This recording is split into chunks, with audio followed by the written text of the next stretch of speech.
आज का सवाल ये सीज़न 2 का एक एक्सटेंडेड सवाल है।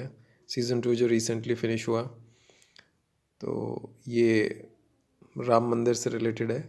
तो आज के सवाल का नाम हमने रखा है जय श्री राम। तो सवाल इस प्रकार है, ऑन 22 जनवरी 2024 राम टेम्पल और राम मंदिर consecration ceremony, also known as Pran Pratishtha,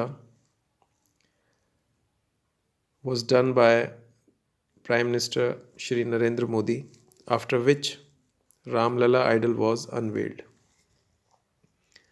तो 22 जनवरी यानी कल 22 जनवरी 2024 को जो राम मंदिर जो कॉन्सिक्रेशन सेरेमनी हुई, जिसे कि प्राण प्रतिष्ठा बोलते हैं, जो कि अपने आप में एक पूरी साइंस है। साइंस ऑफ कॉन्सिक्रेशन पुराने भारत में बड़ी चलती थी ये।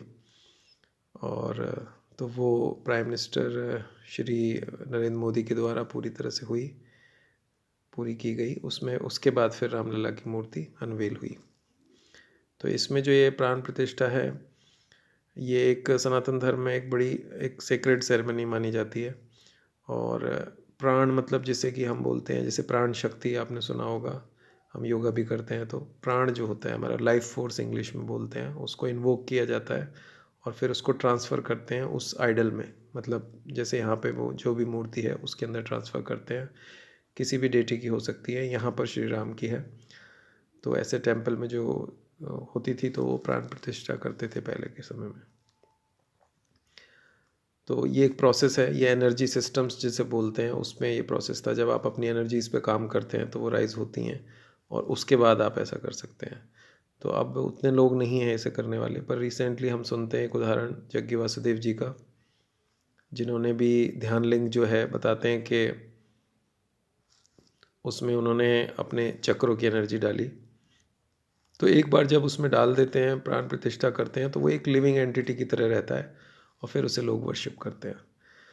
तो पुराने समय में तो ये होता ही था, ऐसा मैंने कहीं सुना था, पर इसमें मैं पूरा श्योर नहीं हूँ कि शायद ऋषि अगस्त्य ने भी ऐसे कुछ बनाया था। तो एक तरीके के ये जो है, इन्हें बोला जा सकता है यौगिक एम्बेडेड सिस्टम। एक तरीके के नए सिस्टम्स हैं, आज की डेट के लिए तो नए हैं, पर पुराने समय में ही चलते थे।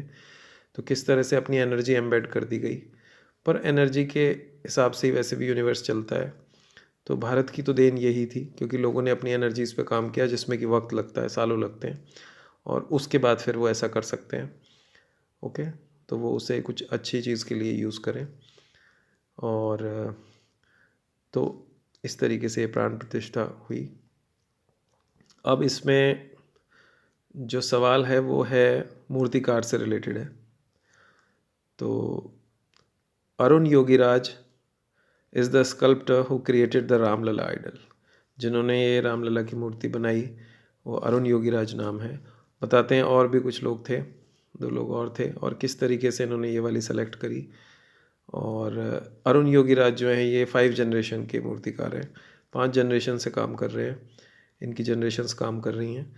और इन्होंने बिज़नेस मैनेजमेंट की MBA की पढ़ाई करी, कुछ टाइम जॉब वगैरह भी करी इन्होंने, लेकिन बाद में ये फिर स्कल्प्टर में ही आ गए, स्कल्प्टर ही बन गए, मूर्तिकारी।